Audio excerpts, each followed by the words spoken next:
And as we've previously reported, the FBI issued a bulletin warning of armed protests planned in the capital cities of all 50 states. Today, Governor Ron DeSantis says violence will not be tolerated in Florida. Oh, if there's any type of disorder, we will have the reinforcements there. I don't know that I've gotten anything specific for it, but that would not be advisable. So if you riot, you are going to jail, and you're going to have to spend time in jail. If you assault law enforcement in a violent assembly, you're going to definitely go to jail.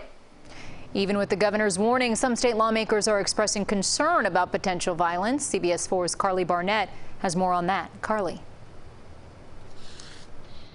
Lauren, in light of these potential threats, we spoke to some state lawmakers to see how they're preparing. And as I learned, they are not taking this lightly. After what the country saw last Wednesday at our nation's capital, now state capitals fear they may fall victim to similar violence. According to the FBI, threats of armed protests are in all 50 state capitals, leading up to President-elect Biden's inauguration next Wednesday. The governor and FDLE are working together along with the House of Representatives and the Senate.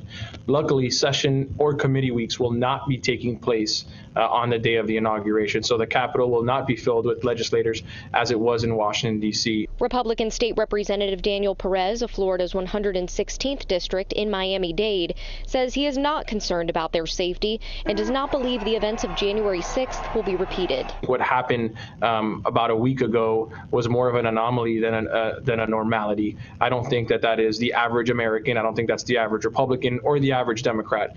I thought those were a very specific group of individuals, and I don't expect that to be the norm, nor do I expect that on the day of the inauguration next week. Democratic State Senator Gary Farmer of District 34 in Broward says he is concerned for his safety and that of his colleagues, blaming President Donald Trump.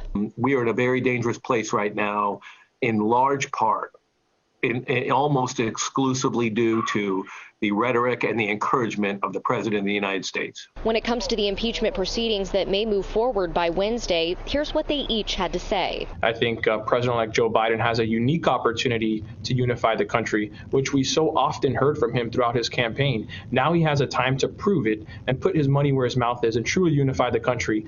And bringing in the impeachment process does the absolute opposite. This is not something that we need to look the other way in the interest of unity.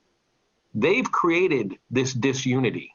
They have fomented this unrealistic, unfactual belief by these people that they need to take over our government. Meanwhile, the Florida Department of Law Enforcement issued a statement that reads, "We are aware of the information regarding possible protests and violence at state capitals. FDLE and Capitol Police continue to monitor the national situation and analyze information relevant to public safety. We regularly collaborate with our federal, state, and local partners to discuss and implement security measures that enhance public safety at Florida's capital." Now, at this time, they are not pointing to any one credible threat, but they do say that the FBI's warnings have put them on notice in order to prepare accordingly. For now, outside of the FDLE headquarters in Miami, Karlie Barnett, CBS 4 News. Karlie, thank you for that.